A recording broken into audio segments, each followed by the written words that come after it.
Selamat sore semuanya. Kita Sore bergabung bersama. semuanya. Semoga semua dalam kondisi baik ya, sehat ya. Ya, jadi Sekali. mama-mama pada hari ini kita berdua akan membahas mengenai jadwal imunisasi anak umur 0 sampai 18 tahun. Yang dikatakan anak itu sampai usia 18 tahun. Jadi kalau anak Anda sakit, usianya masih usia 17-18 tahun asal belum menikah, boleh dibawa ke dokter anak. Ya, ya. Nah, ini adalah jadwal rekomendasi Ikatan Dokter Anak Indonesia. Kita menggunakan yang tahun terbaru 2020. Kita akan bahas satu persatu. Kita langsung aja Dokter Ajeng karena ada waktu kita terputus gara-gara coba Instagram nih tadi masuk ya. Iya, betul Nanti sekali. para bunda yang mau menanyakan pertanyaan seputar imunisasi terbaru, jadwalnya boleh ya. Yang nanti apabila ada pembahasan kita memang yang lalu-lalu ada sedikit perubahan ya tidak apa-apa ya sebenarnya masalahnya. Ya, Betul. gimana aja? Ya, Iya, betul sekali. kita Jadi banyak yang tanya, Dokter Dian, apa bedanya yang kemarin 2017 sama 2020? Nah, semoga kita bisa menjelaskan dengan baik ya. ya benar. Saat ini kita akan membahas awalnya pertama apa satu persatu ya Dokter Ajeng dari vaksin hepatitis B dulu ya Dokter Ajeng ya. Betul, betul. Jadi Iya, hepatitis B kalau dulu itu diberikan sebelum 12 jam, kalau sekarang sebelum 24 jam pertama ya. Untuk bayi prematur masih sama ya Dokter Dian ya, berat di bawah 2 kilo ya, tidak benar. dihitung, jadi tunggu di atas 2 kilo dulu. Ditunggu di atas 2 kilo dulu ya. Mengapa sih ini berubah? Karena beberapa penelitian, kita berdasarkan penelitian yang ada ya. Itu Hmm. untuk hepatitis B. Jadi nanti para bunda bisa mendownload jadwal imunisasi IDAI tahun 2020. Ini ada di Google Image bisa. Ya, jadwal imunisasi IDAI 2020 nanti akan keluar yang warna biru ini pingisnya. Ya, nanti bisa di print ya supaya bisa dicocokkan pada anak-anaknya mana yang belum. Lalu yang kedua kita akan bahas untuk masalah vaksin polio. Polio dulu Ya, ya. Ah, ya, kalau vaksin dulu polio ini dulu. dulu polio kan IPV cuma diwajibkan 1 kali ya di bawah 1 tahun. Kalau sekarang wajib 2 kali ya dok ya. Kenapa Ya, bisa begitu di dokter Dian? di Ceritakan usia dong anak dokter di Dian. bawah 1 tahun sebaiknya sudah 2 kali disuntik vaksin polio. Karena kalau polio tetes saja tidak cukup. Jadi masih perlu harus ditambahkan dengan injeksi atau suntikan polio vaksin. Itu diberikan sebaiknya minimal ya sebaiknya 2 kali ya sebelum usia 1 tahun. Itu vaksin polio. Mengapa begini? Karena beberapa penelitian yaitu di Amerika dengan pemberian injeksi polio vaksin itu akan sebanyak 2 kali akan memberikan perlindungan sekitar 95% gitu ya. Begitu pula penelitian di Kuba dan Puerto Rico. Itu juga menunjukkan setelah disuntik 2 kali injeksi polio vaksin akan memberikan seropositif atau perlindungan 95 bahkan sampai 100%. Jadi sekarang polio tetes tidak hanya itu saja ya, karena tidak bisa melindungi si kecil dari beberapa virus polio serotip yang lain. Ya, betul sekali dokter Dian. Dan apa bedanya polio tetes sama injeksi? Mungkin banyak mama-mama yang belum tahu ya. Jadi untuk polio tetes sendiri itu OPV hanya 2 jenis strain polio, yaitu tipe 1 dan 3. Sedangkan polio IPV ada 3 jenis strain polio, yaitu tipe 1, 2, dan 3. Tipe 2 adalah strain polio liar, yang tadinya tidak ada di Indonesia. Hanya ada di 2 negara ya dokter Dian ya, di Afghanistan sama Pakistan. Tapi tentunya dengan mobilisasi penduduk ya, kita kan pergi traveling kemana, akhirnya masuk juga virus polio liar ke Indonesia. Maka dari itu sekarang memang IPV itu ada 3 virus. Nah IPV itu bentuknya ada yang disuntikan injeksi sendiri dalam bentuk single IPV. Nah problemnya ini susah ketersediaannya ya dokter Dian ya. Kadang dapat IPV injeksi itu susah sekali. Nah ada kalau mama-mama mau langsung mendapatkan IPV, sebetulnya ada di DPT combo yang tanpa demam. Itu kan ada isinya 6. Pokoknya yang namanya ada belakangnya heksa atau depannya heksa, itu biasanya ada DPT, difteri, pertusis, tetanus, hepatitis B, HIV, dan polio IPV. Jadi alternatifnya bisa diberikan tunggal sebagai IPV ataupun diberikan dalam vaksin DPT combo. Ya, jadi bagi Anda yang mendapatkan imunisasi DPT yang di puskesmas atau posyandu itu tidak ada polio injeksinya ya, semua polionya oral tetes. Jadi sebaiknya menemui dokter spesialis anak untuk mendapatkan injeksi polio. Memang vaksin ini agak susah untuk didapatkan, gitu ya. Itu untuk tentang seputar polio. Nanti para moms yang akan menanyakan mengenai vaksin ya, kita hanya memaparkan yang baru saja, bedanya dengan yang lama itu apa. Nanti silahkan ketik aja di bawah, mau bertanya tentang imunisasi yang terbaru, apa saja silahkan nanti kita jawab. Kita akan langsung membahas tentang BCG, dokter. Ya, menurut BCG, vaksin BCG menurut rekomendasi IDAI tahun 2017 yang lama, jadwal yang lama bahwa vaksin BCG bisa diberikan sebelum bayinya usia 3 bulan. Nah, optimalnya sih usia 2 bulan sudah sebaiknya diberikan. Itu yang lama. Nah, bagaimana dengan vaksin BCG yang baru? Vaksin BCG yang baru menurut jadwal IDAI 2020 itu harus sebaiknya diberikan segera setelah lahir atau sebelum bayi berumur 1 bulan. Ya, sebelum umur 1 bulan. Itu yang terbaru. Ya, kalau umurnya 3 bulan lebih tuh anak, maka BCG diberikan jika uji tes mantuk atau uji tuberkulinnya negatif. Bila uji tuberkulinnya nggak tersedia, maka BCG bisa diberikan. Ya, kalau timbul reaksi cepat pada minggu pertama setelah disuntik BCG, terus kita harus melakukan pemeriksaan lebih lanjut ya untuk mendiagnosa apakah ada tuberkulosis atau enggak anaknya mengidap penyakit itu atau enggak ya. Jadi ini berdasarkan penelitian yang sudah dilakukan ya. Jadi menurut Permenkes tahun 2017 itu biasanya BCG juga diberikan usia 1 bulan. Jadi yang baru jadwalnya vaksin BCG sebaiknya diberikan sebelum usia 1 bulan ya. Ya, kenapa begitu? Karena mama-mama seperti kita tahu Indonesia adalah negara endemis TB ya. Jadi kalau namanya pandemi seperti COVID-19 ini semua negara, tapi kalau endemis di beberapa negara tertentu. Jadi dulu Indonesia adalah nomor 3 tertinggi dunia. Nomor 2. Sekarang kita nomor 3. Nomor 1 India, nomor 2 China. Karena kasus TB sangat tinggi, oleh karena itu kita mau melindungi anak-anak kita sedini mungkin dari infeksi TBC. Nah, tapi kalau sudah di BCG, apakah masih bisa terkena TB? Masih bisa kalau nutrisinya kurang baik dan lingkungannya kurang baik atau di sekitarnya banyak kontak TB orang dengan TBC. Nah, dengan pemberian BCG ini kita mencegah komplikasi TBC yang berat seperti TB otak, TB jantung, TB usus dan sebagainya. Seperti itu. Ya, gimana Dokter Dian? Selanjutnya Dokter Dian?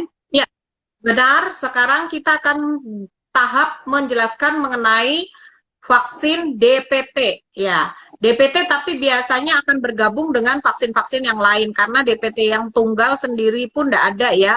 Jadi ya, menurut rekomendasi IDAI yang terbaru tahun 2020 sepertinya tidak menunjukkan banyak perubahan pada vaksin DPT ya. Vaksin DPT diberikan pada usia 2 bulan, 3 bulan, 4 bulan yang ketiga dan yang keempat adalah usia 18 bulan boosternya. Itu bila menggunakan vaksin yang whole DPT yang ada di program pemerintah ya, begitu. Tapi pada yang menggunakan vaksin impor atau vaksin yang di luar pemerintah itu ya, itu diberikan pada usia 2 bulan, 4 bulan, dan 6 bulan. Dan dilakukan booster pada usia 18 bulan. Itu DPT. Oke, jadi DPT dilakukan sedini mungkin ya, bisa 2, 3, 4, booster di 18, nanti di umur 5 tahun hanya diberikan DT, dan di 10 tahun itu TD, jadi hanya tetanus dan difteri ya. Tapi seperti yang tadi kita kemukakan tentang masalah IPV, kalau mama-mama bingung bagaimana saya mendapatkan IPV, sedangkan ketersediaan IPV tunggal agak sulit, maka bisa diberikan DPT combo yang mengandung IPV, yaitu yang biasa kita bilang tanpa demam, ya. Seperti itu. Ya. Jadi DPT itu berapa kali memang banyak ya. Jadi usia 2 Ya, bulan, betul. 4 bulan, 6 bulan, 18 bulan, nanti usia 5 tahun harus diulang lagi, yaitu pada program BIAS. BIAS itu bulan imunisasi anak sekolah, SD, kelas 1. Biasanya mulai diberikan lagi di usia 5 tahun sampai usia 7 tahun. Itu bisa mendapatkan vaksin DPT booster ya. Dan pada anak usia yang berikutnya diulang lagi di usia 10 atau sampai 11 tahun, yaitu pada anak SD kelas 5 biasanya. Dan selanjutnya DPT bisa diberikan terakhir pada usia 18 tahun. Nah, seperti itu ya. Untuk DPT itu seperti itu. Oke. Sekarang campak Dokter Dian. Nah, ini agak beda nih. Nah, Dokter Dian, influenza di umur 6 bulan. Oke. Di usia, kalau influenza sekarang kita sih memulainya pada usia, untuk rekomendasi yang baru usia 6 bulan ya influenza. Nah, diulang setiap tahun. Tetapi pada anak di bawah usia 9 tahun, itu harus mendapatkan 2 kali dosis suntikan vaksin influenza dengan interval minimal 4 minggu harus diulang. Sebenarnya sama aja sih jadwalnya dengan yang lama kalau influenza, tetapi berbedanya di dosisnya ya. Jadi dosisnya itu yang awal kita ngasih sedikit 0,25 mili, tapi sekarang kita langsung menggunakan dosis 0,5 mili gitu. Itu untuk vaksin influenza. Ya, tapi tergantung mereknya juga Dokter Dian. Jadi kan sekarang yang untuk anak cuma ada 2 merek, yang satu yang 3 isinya, yang satu yang tetra. Untuk yang 3 itu memang masih 0,25, tapi untuk yang 4 itu 0,5 langsung dosisnya. Dan tadi benar-benar menegaskan di usia 6 bulan sampai 8 tahun. Jadi mama-mama bisa baca di jadwal di keterangan bawahnya. Di bawah 9 tahun dia benar-benar tulis 6 bulan sampai 8 tahun, dosis pertama harus 2 kali. Nah, kenapa harus 2 kali nih? Banyak yang tanya Dokter Dian. Kalau sekali reseptor belum terbentuk, akibatnya apa Dokter Dian? Ya, jadi perlindungannya kurang ya. Jadi anak masih mudah kena komplikasi atau masih sering batuk pilek itu mudah terpapar. Makanya saya nggak heran banyak para orang tua datang, Dokter Dian anak saya sudah vaksin flu dulu. Percuma dok, anaknya sering batuk pilek juga gitu. Yang pertanyaan saya yang sering sampai tanyakan, apakah dulu suntiknya hanya 1 kali dan ibu tidak kembali lagi untuk pengulangan yang kedua? Kan anak ibu usianya di bawah 9 tahun. Kalau di bawah 9 tahun kan sebaiknya vaksin influenza kan diberikan 2 kali interval 4 minggu. Rata-rata jawabannya apa dokter aja? Oh iya dok, cuman sekali dok.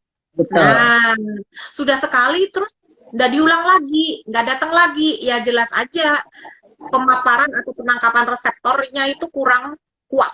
Ya, jadi wajar kalau anaknya masih sering terpapar batuk pilek gitu, bahkan sampai parah ya, sampai panas.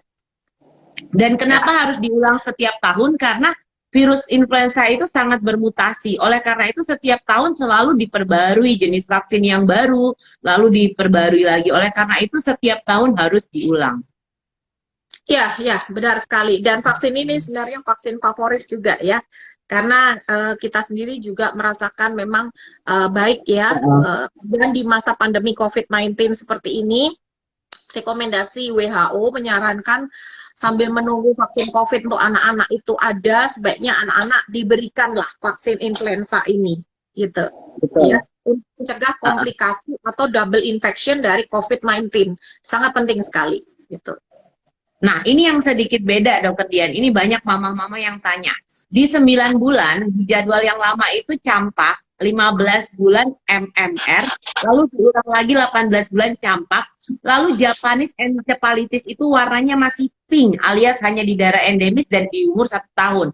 Sedangkan di umur 9 bulan, sekarang pilihannya adalah MR, lalu ada Japanese encephalitis. Nah, kita bahas dulu mengenai masalah campak. Apa bedanya campak, apa bedanya MR, apa bedanya MMR. Nah, ini banyak yang tanya juga ke saya, mama.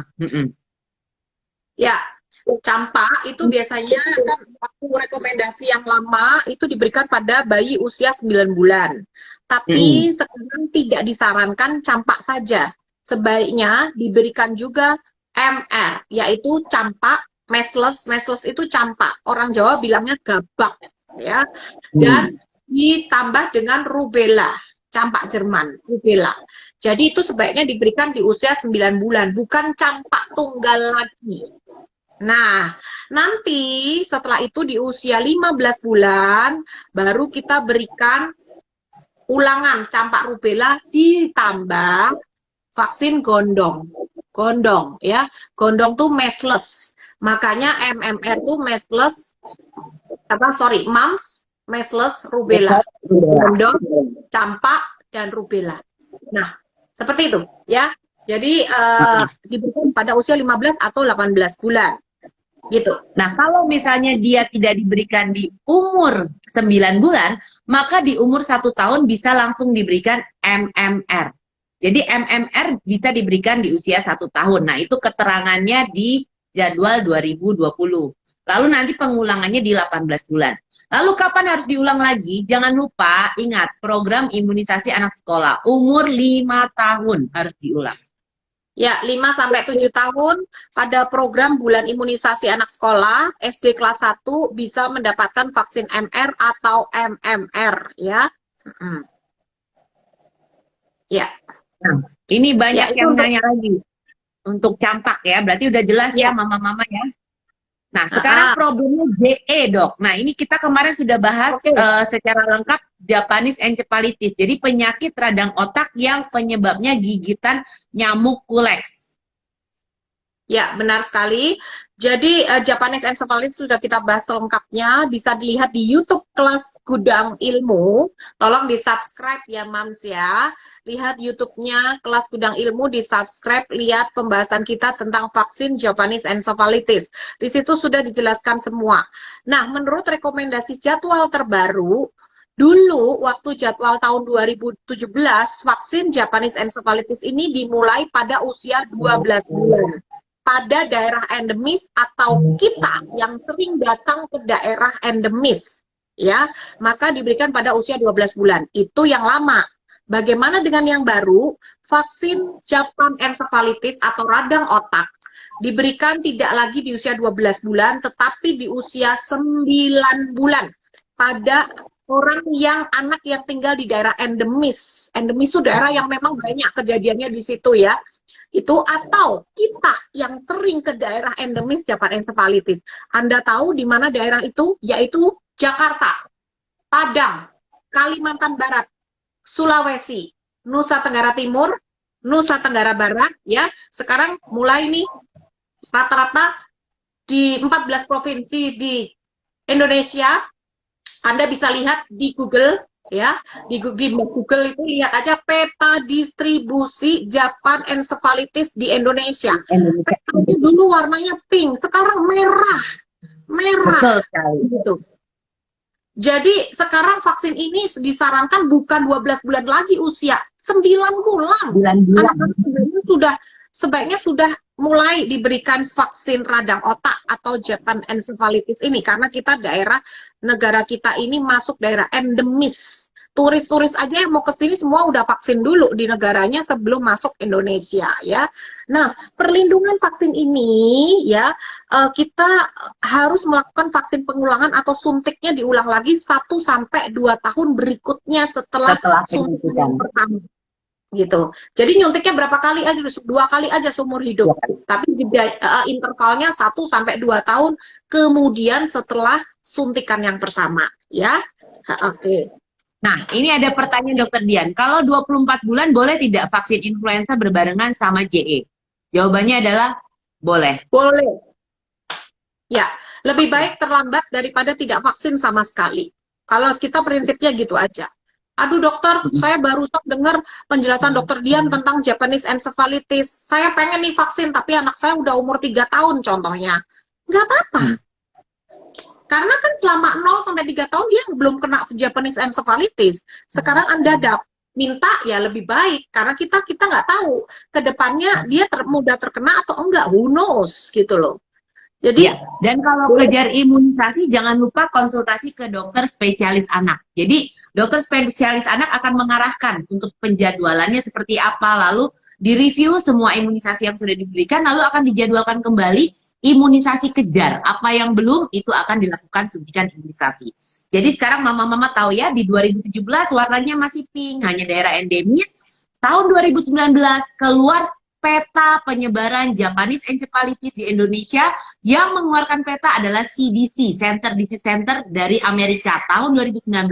Di mana petanya Indonesia sudah warna merah, alias semua tempat sudah bisa dikatakan endemis. Oleh karena itu, sekarang warna Japanese encephalitis di tabel imunisasi adalah biru, tidak pink lagi. Benar, benar sekali. Oke, begitu mengenai vaksin Japanese encephalitis. Saat ini kita akan membahas mengenai jadwal PCV. PCV itu Dokter, ada vaksin yang kita lupa loh dokter, rotavirus. Nih soalnya ada yang nanya nih mama-mama. Dok, kalau rotavirus haruskah kalau anak umur 9 bulan boleh nggak vaksin rotavirus? Nah, ini dari Mama Regina. Jadi rotavirus itu penting ya, karena penyebab kematian terbesar pada anak di Indonesia, salah satunya adalah diare. Yang 70% penyebabnya adalah rotavirus. Benar, benar sekali. Rotavirus vaksinnya akan melindungi anak sampai usia 5 tahun. Ya, mengapa? Karena usia 5 tahun balita itu anak sering masukin tangan ke mulut ya, nggak pernah kadang lupa cuci tangan ya, asal ambil makanan masuk mulut ya, dia nempel-nempel tangannya di lantai, di semua benda-benda. Nah, main di mandi bola, terus apa? Mainannya jarang dicuci oleh mamahnya. Nah, virus-virus rotavirus itu adalah virus yang menyebabkan diare. Nah, diarenya itu kalau anaknya terkena ini dia akan diarenya sangat parah sekali tanpa henti. Akhirnya lama-lama menyebabkan dehidrasi, panas tinggi, lalu kejang. Kalau kejang, ini virus nakal, dia suka menyerang otak. Ya, makanya kalau kena virus rotavirus itu otak ini mudah diserang. Makanya kenapa vaksin ini ada dan muncul itu karena untuk melindungi anak-anak bayi sampai 5 tahun terhadap serangan virus berbahaya ini. Makanya rotavirus itu vaksinnya yang ditetes di mulut tuh loh mams ya. Itu setengah jam setelah vaksin tidak minum susu dulu. Nah, seperti itu sebaiknya diberikan sesegera mungkin ya, di bawah 1 tahun sebelum usianya 36 minggu. Oke, ada pertanyaan dari Mama Deborah April. Dokter, anak saya sudah vaksin rotavirus, lengkap, tapi kenapa diare sampai berdarah? Nah, kita harus jelaskan ke Mama April, penyebab diare itu bermacam-macam. Bukan hanya infeksi, bisa karena alergi susu sapi. Cow's milk protein alergi juga bisa menyebabkan diare, dan diarenya kadang disertai ada darah juga. Lalu ada juga namanya intoleransi laktosa, bisa juga diare. Lalu penyebab infeksi. Infeksi selain rotavirus ada juga diare yang disebabkan oleh bakteri ataupun protozoa atau hewan bersel satu.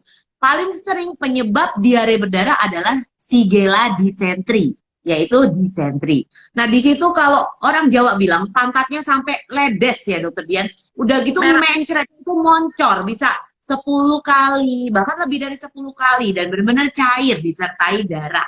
Nah, setelah diperiksa melalui feses lengkap, ternyata ditemukan ada darah samar positif gitu. Nah, biasanya penyebabnya disentri. Oleh karena itu, untuk penanganan diare ada namanya 5 lintas diare. Yaitu yang pertama pemberian oralis, teruskan ASI dan pemberian MPASI, pemberian zinc, lalu yang keempat pemberian antibiotik selektif. Kenapa selektif? Karena antibiotik tidak diberikan kepada diare yang penyebabnya virus, tapi diberikan untuk diare yang penyebabnya bakteri, apalagi diare berdarah seperti disentri. Lalu yang kelima adalah edukasi, bagaimana menjaga kebersihan dan apa yang harus dilakukan di rumah. Seperti itu. Dokter Dian, nah ini ada pertanyaan, kalau sudah 9 bulan masih bisa nggak rotavirus?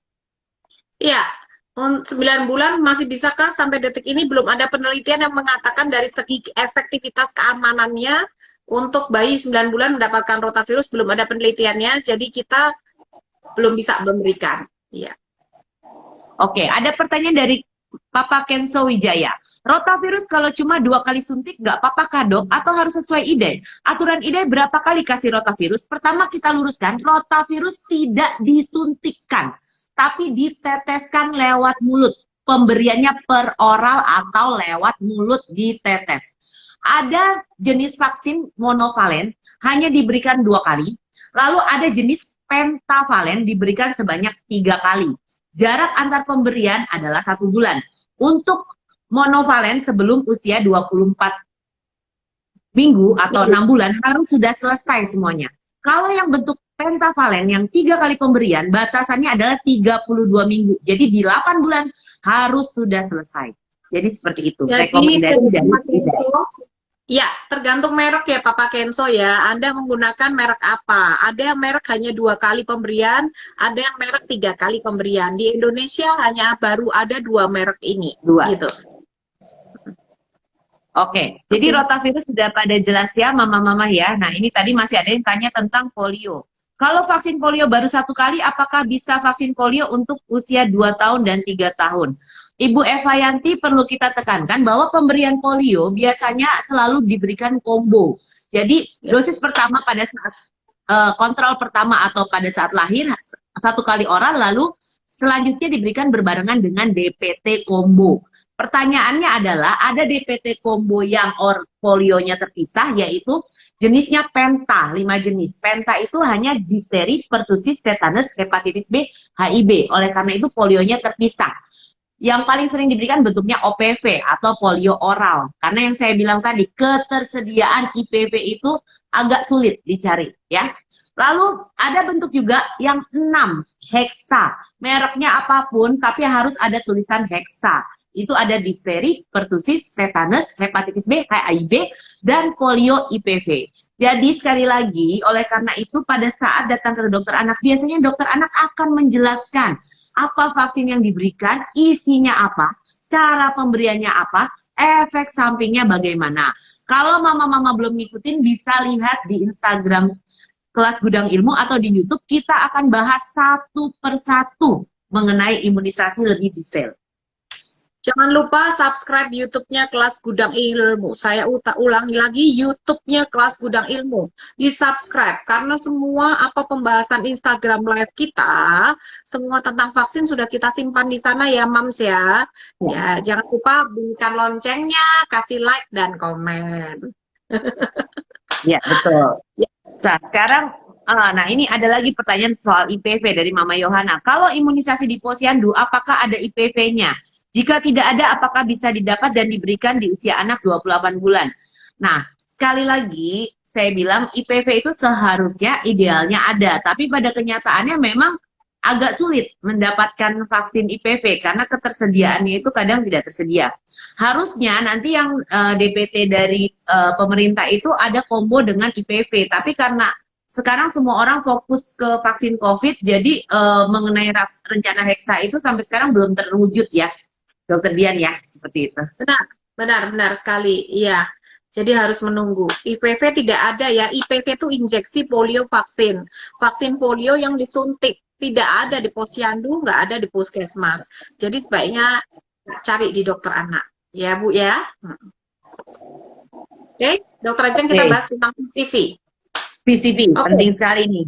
Ya, PCV adalah vaksin pneumokokal vaksin, artinya vaksin untuk mencegah komplikasi dari radang paru-paru atau pneumonia, radang telinga dalam, dan radang otak yang disebabkan oleh bakteri pneumococcus. Ya.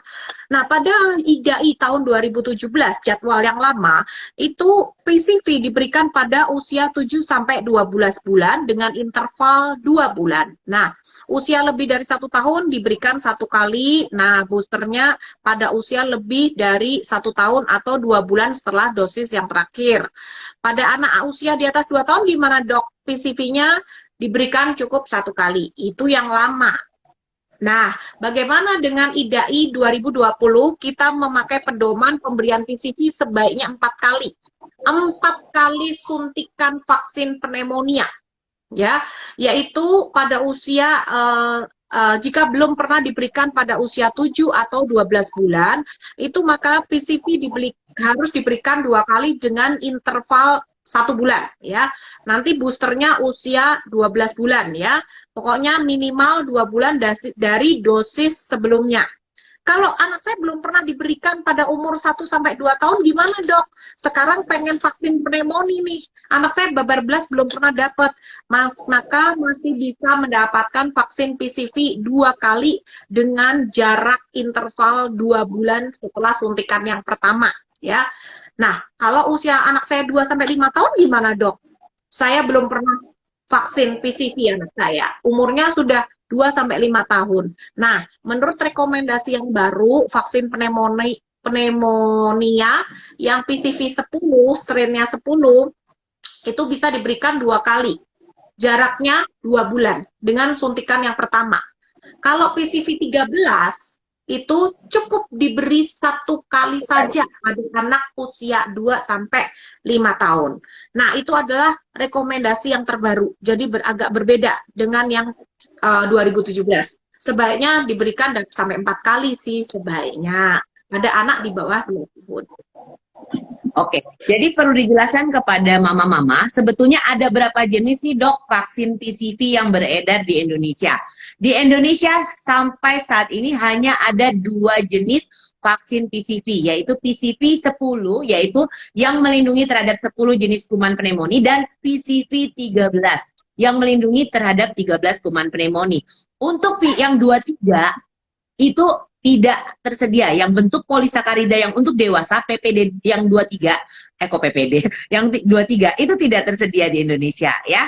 Jadi cuma ada PCV 10 dan 13. Tadi seperti dokter Dian bilang, ada alternatif pemberian di jadwal yang lama kan. Di bawah 6 bulan, 3 kali plus 1 kali booster. Di umur 1 tahun. 7-12 bulan, 2 kali plus 1 kali booster. Di atas 1 tahun, 1 kali plus 1 kali booster. Jadi 2 kali. Di atas 2 tahun, hanya 1 kali untuk PCV yang 13. Tetapi, kenapa sekarang harus diberikan sedini mungkin? Bila bisa ya, bila bisa. Kenapa? Karena kita kan kalau kita mampu secara finansial, karena ini kan bukan vaksin yang masih mendapat subsidi pemerintah. Otomatis bila orang tua mampu, sebaiknya diberikan sedini mungkin. Kenapa? Karena kan anak baby perlindungannya masih benar-benar imunitasnya belum terbentuk sempurna. Jadi kadang kita suka cium-cium kan, orang dewasa cium-cium. Nah, orang dewasa mungkin sedang infeksi biasa. Ada kuman-kuman di wajahnya, di tangannya, apa begitu dicium ke baby, hal-hal seperti itu bisa menjadi infeksi. Bahkan bisa menyebabkan pneumonia. Nah, oleh karena itu kita harus berhati-hati dan melindungi bayi sedini mungkin. Oleh karena itu, dianjurkan pemberiannya sejak dini, di bawah usia 6 bulan. Yang tadi dokter Dian bilang, 4 kali pemberian. Ya, itu untuk vaksin pneumonia ya. Vaksin ini menurut rekomendasi WHO di masa pandemi COVID juga sebaiknya anak-anak mendapatkan. Karena kita tahu COVID ini menyerang paru-paru. Jadi mudah sekali komplikasi dari COVID-19 ini adalah pneumonia. Itu dengan pemberian vaksin ini anak-anak terlindungi terhadap double infection dari bakteri Streptococcus yang bisa menunggangi COVID yang masuk ke dalam tubuh anak ya. Jadi sebaiknya kita melindunginya dengan vaksin pneumococcus. Nah, ini tentang penjelasan mengenai PCV. Sekarang kita beralih ke vaksin cacar air, yaitu varicella. Vaksin cacar air atau varicella untuk jadwal yang lama diberikan 1 kali saja pada anak usia setelah 12 bulan. Ya, nah sekarang di IDAI 2020 vaksin varicella mulai diberikan pada usia 12 sampai 18 bulan. Yaitu diberikan sebanyak 2 kali, bukan 1 kali. Tolong dicek bukunya.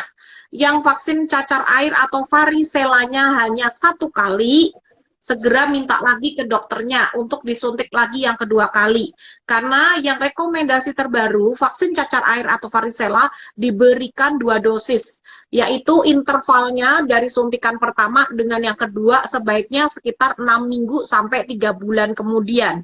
Itu diberikan vaksin ini. Nah, bagaimana kalau anak saya udah usia 13 bulan ke atas, dok? Kalau sudah umurnya lebih atau sama dengan 13 tahun ke atas, maka suntikannya diberi dengan jeda 4 sampai 6 minggu kemudian setelah suntikan yang pertama. Ya. Oke. Nah, untuk mama-mama yang peralihan nih, Dok. Kan kemarin udah ikut jadwal 2017, sekarang langsung pindah ke 2020. Kita ada di tengah-tengah jadwal nih. Paling enak kalau mulai dari nol jadwal 2020. Ini kita udah di tengah-tengah. Sebaiknya nanti konsultasikan dengan dokter spesialis anak. Karena dokter spesialis anak akan memberikan alternatif-alternatif bagaimana kejar imunisasinya kepada mama, tentu saja dengan penjelasan-penjelasan yang ilmiah. Nah, dok, ada problem nih. Pertanyaan dari Mama Lailatul Fitra. Kalau vaksin PCV itu terpisah ya, ada nggak di dalam Infarik Hexa? Soalnya tidak dijelaskan kemarin. Tadi sudah dijelaskan ya, PCV itu bukan Infarik Hexa. Maaf, kita nggak boleh sebut merek ya. Tadi DPT combo yang ada heksanya, isinya hanya difteri, pertusis, tetanus, hepatitis B, HIV, dan polio IPV. Jadi PCV itu terpisah. Ya, mungkin kadang-kadang orang tua tuh bingung, ada IPV dok. Banyak orang tua menganggap IPV itu injeksi pneumococcal vaksin. Salah ya, IPV itu injeksi polio vaksin. Sedangkan PCV itu pneumococcal vaksin, ya. Jadi berbeda ya, tidak ada vaksin PCV digabungkan dengan DPT, nggak ada. Jadi memang terpisah, gitu. Oke, ini ada pertanyaan lagi, apakah ada efek muntah atau diare vaksin DPT Hexasim yang tanpa demam? Biasanya jarang ya efek samping untuk diare, kemungkinannya dari vaksin rotavirusnya, makanya karena kan diberikan berbarengan, oleh karena itu kan 30 menit sebelum dan sesudah tidak boleh mimi ASI dulu atau baik PASI ya. Terus ini kalau Mama Ica nanya, kalau dana terbatas untuk vaksin di luar vaksin dasar, vaksin yang paling penting untuk diberikan yang mana ya dok? Ini jawabannya susah ya. Kita mau ngopi. Jadi gini Mama. Jadi kita kan ngomong situasi ideal ya. Ideal itu adalah kalau kita bisa memberikan semua yang terbaik untuk anak-anak. Tapi kan masalahnya ini kan finansial juga kan berpengaruh ya. Karena kita kan juga harus tahu vaksin-vaksin memang yang di luar pemerintah ini memang harganya cukup mahal karena memang masih impor ya. Jadi pertama kali kita lihat dulu usianya berapa. Kalau memang di bawah 6 bulan, cobalah dikejar dulu rotavirusnya. Ya, karena kan memang diare itu kan paling banyak kasusnya. Lalu kedua, di era COVID seperti ini, utamakanlah dulu vaksin yang melindungi saluran nafas, seperti influenza dan pneumonia. Nanti sambil nabung, sambil jalan, dicicil mah. Jadi namanya ini semua bisa dicicil. Jadi maksudnya gini, kan untuk anak itu investasi. Dengan kita memberikan imunisasi yang lengkap, ke depannya anak tuh tidak mudah sakit. Karena anak sakit itu bukan hanya mengeluarkan biaya. Oke lah baik, ada asuransi, ditanggung semua, tidak bayar. Tapi mengeluarkan tenaga dan air mata. Karena kalau anak sakit, satu keluarga ikut sakit. Mamanya stres, nggak bisa tidur. Kalau bisa jangan anakku yang sakit, aku aja yang sakit. Begitulah perasaan seorang ibu. Wah, jadi curcol. Ya, memang benar apa yang dikatakan Dokter Ajeng ya, Mams. Saya sarankan di sini harus ada keterbukaan antara orang tua dengan dokter spesialis anak Anda. Jadi, Dokter Dian, banyak sekali vaksin yang sesuai rekomendasi IDAI. Saya ingin sekali anak saya mendapatkan semuanya. Tetapi keterbatasan finansial saya, gimana? Jujur, katakan pada dokter Anda, dok saya gimana solusinya nih dok? Mana dulu yang penting? Ya, nggak usah diem.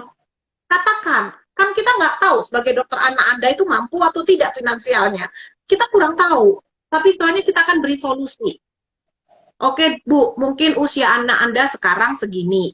Jadi mungkin lebih penting yuk kita utamakan ini dulu.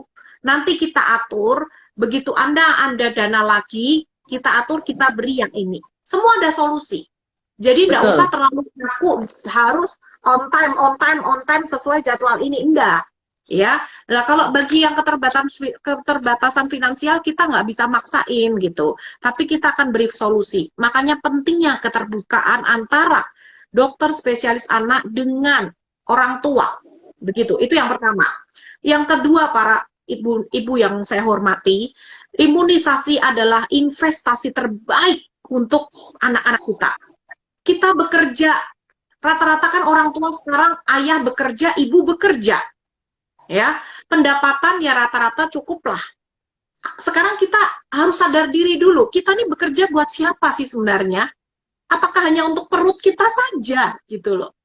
Ya, sisihkanlah 10%-nya dari penghasilan Anda untuk anak-anak Anda gitu loh. Untuk investasi terbaik gitu. Saya yakin kok masih banyak yang nggak punya asuransi, yakin saya.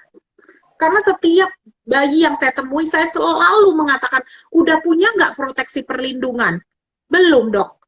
Punya asuransi nggak? Enggak, dok. Boro-boro BPJS. Asuransi swasta aja nggak punya.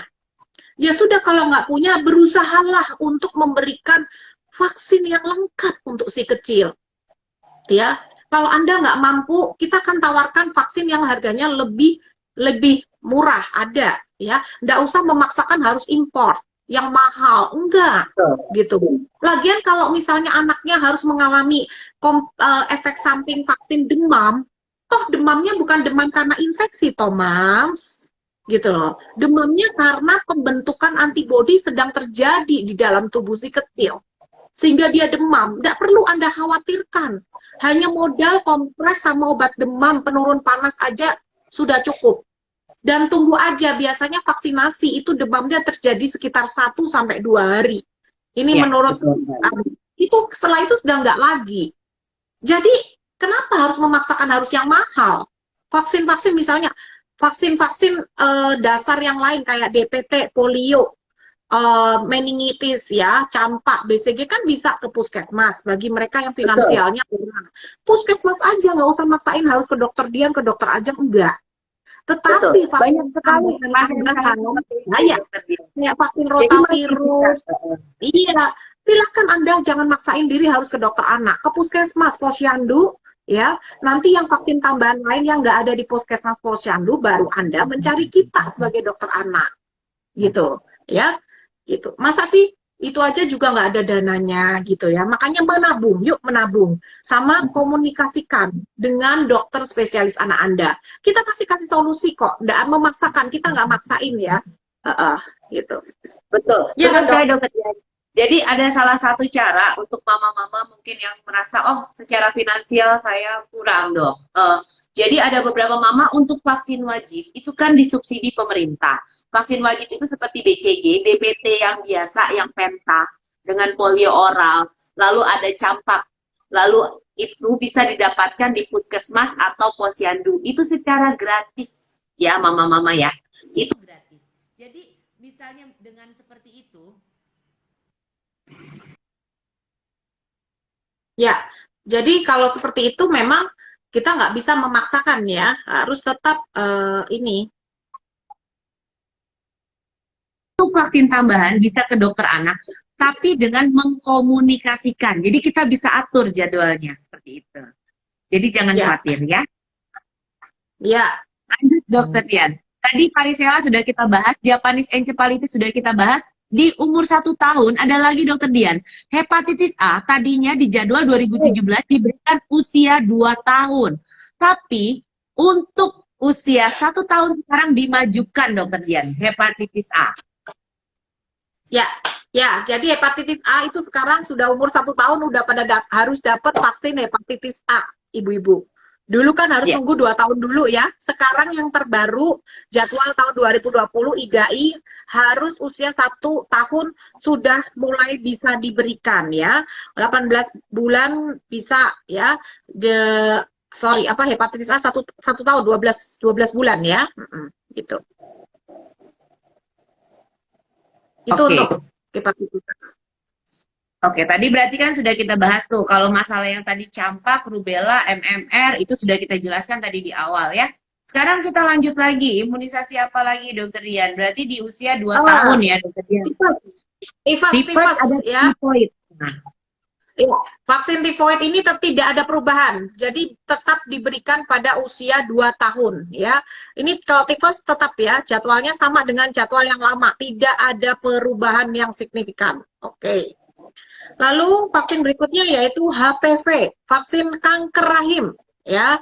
Vaksin HPV ini adalah diberikan pada remaja putri ya, anak-anak perempuan ini sudah bisa mendapatkan vaksin HPV itu pada jadwal yang lama IDAI 2017 itu diberikan mulai usia 10 tahun sebanyak 3 kali. Itu yang lama.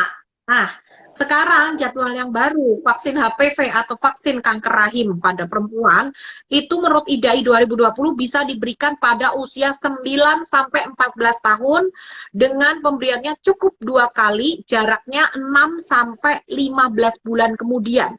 Saya ulang, disuntik 2 kali, jedanya 6 sampai 15 bulan kemudian. Lalu pada biasanya dimasukkan pada program bulan imunisasi anak sekolah. Saya yakin para moms di sini yang punya anak remaja putri usia 9 tahun sampai 14 tahun kemarin dapat surat dari sekolahan untuk vaksin HPV ya moms ya. Itu biasanya SD kelas 5 sampai kelas 6 ya. Tapi Nah, Dokter pada Dian umur tidak semua provinsi ya Dokter Dian, hanya untuk ya, di provinsi tertentu. pada provinsi tertentu saja. Benar, terima kasih Dokter Ajeng atas tambahannya. Nah, bagaimana kalau anak saya remaja putri saya usia 15 tahun, Dokter Dian? 15 tahun atau lebih, ya, bisa diberikan 3 kali suntikannya. Beda ya, 3 kali. Jadi pada 0 bulan, bulan ke-1, bulan ke-6. Itu jadi vaksinnya itu untuk yang vaksin bivalen ya. Sedangkan kalau vaksin kuadrivalen. Jadi vaksin HPV itu ada 2 jenis. Ada yang bivalen, ada yang kuadrivalen. Nah, kalau yang kuadrivalen itu diberikan pada usia 15 bulan ke atas itu 3 kali pada usia 0, 2, dan 6 bulan. Jadi begitu untuk informasi vaksin kanker rahim atau HPV yang terbaru. Ya, terima kasih Dokter Dian, keren banget. Saya menambahkan Dokter Dian mengenai vaksin tifoid. Tadi kan diberikan usia 2 tahun, diulang setiap 3 tahun. Nah, ada orang tua yang bertanya, dokter, apakah kami boleh memberikan vaksin combo tifoid dengan hepatitis A? Perlu saya jelaskan, vaksin yang tersedia di Indonesia untuk combo antara tifoid dan hepatitis A itu diberikan hanya untuk dewasa di atas usia 16 tahun, bukan untuk anak. Yang diberikan pada anak bentuknya terpisah. Dan tifoidnya, kalau yang untuk dewasa hanya tifoid saja. Sedangkan kalau yang untuk anak, itu tifoid dengan paratifoid. Ya, diberikan terpisah dengan hepatitis A. Jadi ada bentuk sediaan di mana vaksinnya combo, tapi itu hanya untuk dewasa di atas 16 tahun. Ya, benar. Oke, betul. Sekarang kita bahas pertanyaan dari ini ya, beberapa yang masuk. Dok, Ibu terakhir vaksin Yohana, dengue. dengue. Oh, yang terakhir ya. Kita Iya, bahas dulu belum kita sebelum kita bahas. bahas pertanyaan. Para moms yang akan bertanya tentang imunisasi, silakan ketik ya, chat di bawah. Karena waktu kita terbatas. Vaksin terakhir adalah vaksin dengue. Vaksin untuk demam berdarah. Nah, ini. Vaksin ini pada IDAI tahun 2017 yang lama itu diberikan pada usia 9 sampai 16 tahun. Dengan jadwal 3 kali suntikan ke 0, 6 bulan sama 12 bulan. Nah, bagaimana dengan jadwal yang terbaru IDAI tahun 2020, yaitu vaksin untuk dengue, mencegah komplikasi demam berdarah, itu diberikan 3 kali dengan jarak 6 bulan. Jadi jaraknya 6 bulan diberikan 3 kali, tapi ada syaratnya. Anaknya usianya harus 9 sampai 16 tahun dan harus pernah dirawat opname dengan demam berdarah dan dinyatakan hasil laboratoriumnya IgM dengue-nya harus positif atau NS1 dengue-nya juga menunjukkan hasil positif demam berdarah. Ya. Jadi anaknya harus pernah kena demam berdarah dulu nih. Usianya 9 sampai 16 tahun. Baru setelah pernah kena itu penyakit baru bisa minta vaksin demam berdarah, dengue namanya, ya. Nah, ini ada pertanyaan, Dok. Kalau di tempat saya dibilang vaksin MMR, saya disarankan hanya MR karena penyakit gondong, penyakit ringan. Jadi pernah kita bahas ya, gondongan itu hati-hati, itu bisa menyebabkan bila tidak ditangani dengan baik bisa radang otak, bisa pneumonia, dan bahkan untuk anak laki-laki bisa menyebabkan radang pada biji kemaluan atau orkitis. Dan akibatnya di masa depan bisa menyebabkan kemandulan. Jadi jangan dianggap remeh ya Maya. Kalau memang punya, mampu secara finansial, berikanlah imunisasi MMR. Dan mengenai isu autis, MMR tidak menyebabkan autis, ya itu perlu sudah ada penelitiannya oleh WHO, ya. Oleh karena itu direkomendasikan oleh WHO untuk pemberian MMR. Ya, Bu Melisa Prayitno kan masih pengen punya cucu toh. Siapa sih para moms di sini nggak pengen punya cucu? Maka dari itu, ayo anak-anaknya jangan dikasih MR saja. MMR itu penting. Kalau dikatakan penyakitnya ringan, siapa bilang kalau penyakit ringan ngapain ada vaksinnya?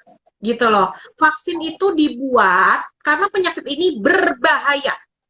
Karena penyakit Betul. ini berkomplikasi mematikan atau bikin cacat atau bikin masalah kemudian hari. Maka itu dibuat. Kalau penyakitnya ecek-ecek ringan, ngapain ada vaksinnya? Logikanya kan begitu. Ya. Nah, ini kenapa Mama Florentina nanya, kenapa harus kena DB dulu dok? Kalau dewasa ada atau tidak dok vaksin dengue? Jadi kenapa harus DB dulu? Berkaitan dengan terjadinya kasus yang di Filipina. Jadi anak-anak setelah disuntikan vaksin dengue terjadi masalah. Oleh karena itu diputuskan harus yang benar-benar serologisnya positif dulu. Karena kalau belum pernah kena dengue divaksin, kalau kena infeksi berikutnya, infeksinya bisa lebih berat. Oleh karena itu Yes. harus jelas dulu riwayat infeksi sebelumnya. Seperti itu. Iya. Jadi Ibu Melisa Prayitno, semua keputusan ada di tangan Anda ya. Hmm. Oke, ada pertanyaan yang Oke. lain, Ibu Yohana? Tadi udah pertanyaan udah kita bahas belum ya? Ibu Yohana yang mana nih? Yang di Yohana Posyandu Otavi. ada ITC? Udah. Ya, Dok, anak saya dapat imunisasi hepatitis A usia 25 bulan, terus bulan depan waktunya booster JE. Apa boleh diberikan bersamaan untuk booster hepatitis A dan JE? Ya, jadi vaksin Boleh. ini boleh diberikan bersamaan, ya, boleh diberi. Sebenarnya vaksin boleh diberikan bersamaan itu bisa-bisa saja, tapi memang terkadang yang pertama efek efek reaksi dari vaksinnya itu kadang-kadang kalau kombinasi bisa menimbulkan FKIP, kejadian ikutan pasca imunisasi seperti demam. Selain itu juga orang tua kan bayarnya langsung besar. Nah, kalau diberikan satu-satu kan orang tua juga bisa menabung dulu, ya gitu. Jadi Betul. semua kita kembalikan lagi pada orang tua. Sebenarnya bisa-bisa aja diberikan bersamaan. Ada Ya, pertanyaan lagi Dokter Dian. Apakah imunisasi varicella bisa diberikan bersamaan dengan influenza? varicella dengan influenza bisa ya. Sebenarnya bisa, cuma kita harus ingatkan ya, kalau varicella itu kan vaksin hidup. Dia efek sampingnya salah satunya adalah demam dan ruam. Lalu untuk influenza sendiri itu kan virus juga. Nah, kalau influenza itu kan salah satunya bisa demam. Nah, kalau diberikan bersamaan, kadang-kadang ada mama-mama malah jadi panik. Karena nanti malah jadi demam ya, satu. Kedua, untuk influenza sendiri, untuk anak yang alergi telur berat, nah itu kan akan menimbulkan reaksi ruam. Nah, kalau ditambah efek samping ruam dari influenza ditambah dengan efek ruam dari varicella, nanti mamanya jadi panik. Jadi balik lagi konsultasikan dengan dokter anak Anda, dilihat dulu riwayat kesehatannya. Makanya buku imunisasi itu selalu dibawa loh. Jadi itu tuh rekam medis kita.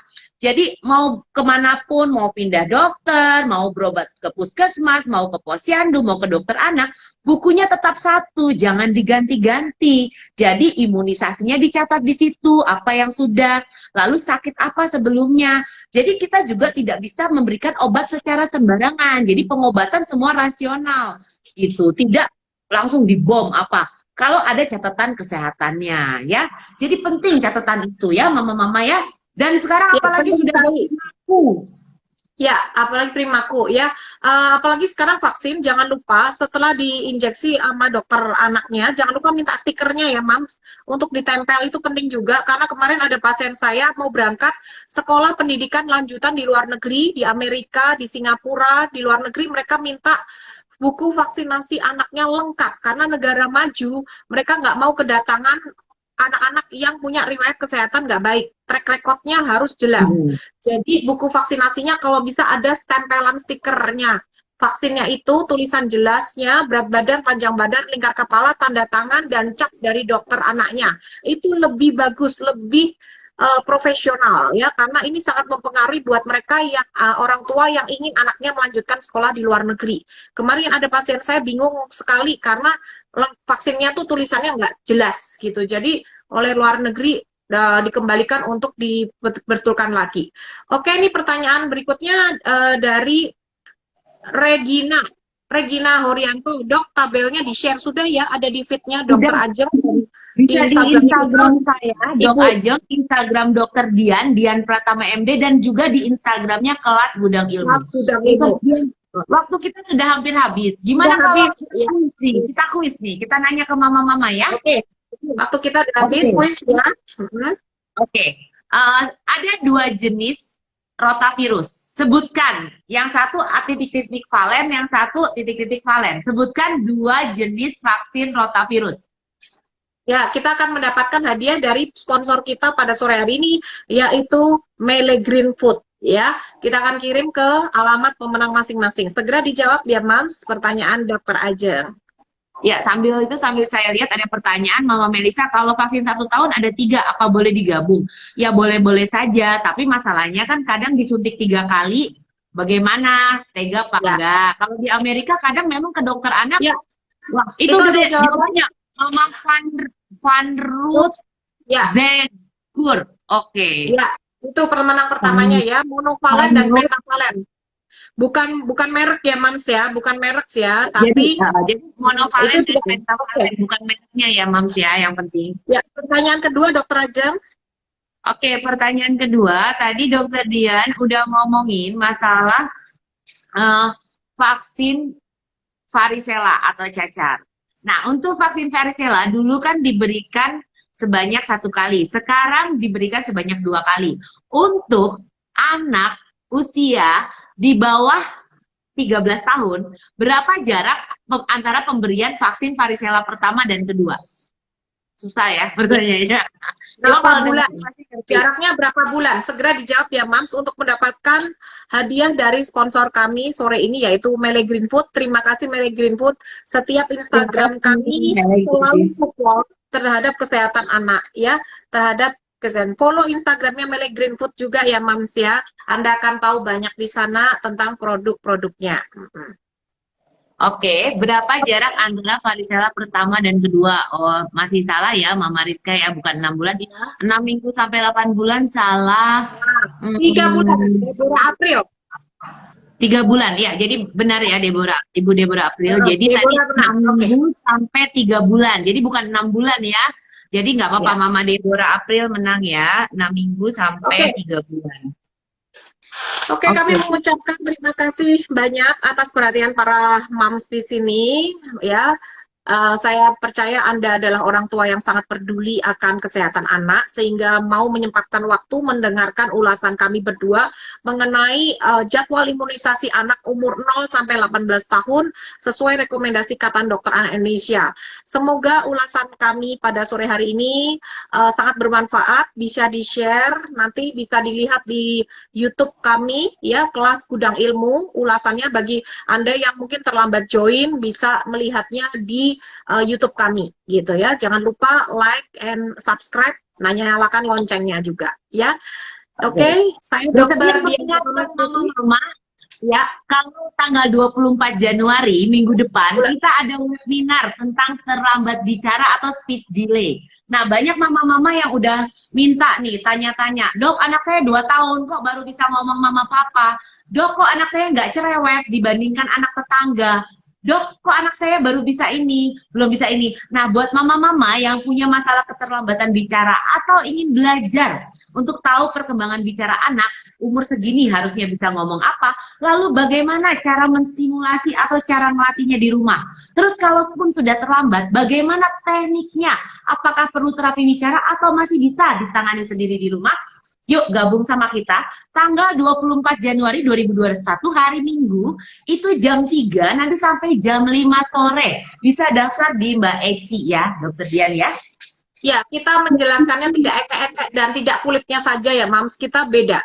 Kita akan berusaha memberikan yang terbaik, penjelasan selengkap mungkin terhadap perkembangan bicara pada anak. Sebaiknya Anda investasi ilmu, karena menjadi orang tua tidak ada sekolahnya. Ya, dapatkan informasinya sejelas mungkin dari para ahli, apalagi bintang apa, ada tamu kita dari Jakarta, pemilik Super Kids School terhadap bicara, mereka akan sharing juga. Maka dari itu nggak ada salahnya ikut kelas gudang ilmu ya, ikut webinar kami. Informasinya ada di Instagram saya, di Instagram kelas gudang ilmu, dan di Instagramnya Dr. Ajeng. Daftarnya di Mbak Eci, jangan lupa. Ya, jadi bukan hanya menjelaskan teori, tapi prakteknya dan bagaimana aplikasinya. Karena nanti terapisnya akan menjelaskan. Lalu ada juga Bu Tunik yang akan berbagi, karena beliau punya 2 anak kebutuhan khusus, yang memang ada keterlambatan, lalu beliau sendiri yang hands on, yang menangani anak-anaknya sampai berhasil. Nah, oleh karena ini kita perlu nih, apa sih tipsnya, apa sih rahasianya? Yuk kita belajar yuk dari orang yang memang praktisnya sehari-hari dilakukan.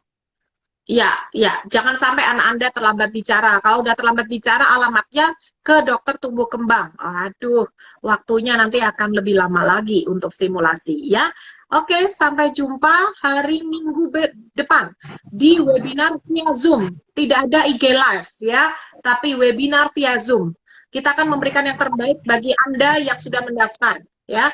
Sampai jumpa minggu depan ya. Oke, terima kasih. Stay safe semuanya. Semuanya. Stay safe. Bye. Bye. Tetap patuh protokol kesehatan ya. 3M. Pakai masker, jaga jarak, dan mencuci tangan. Oke, bye. Bye.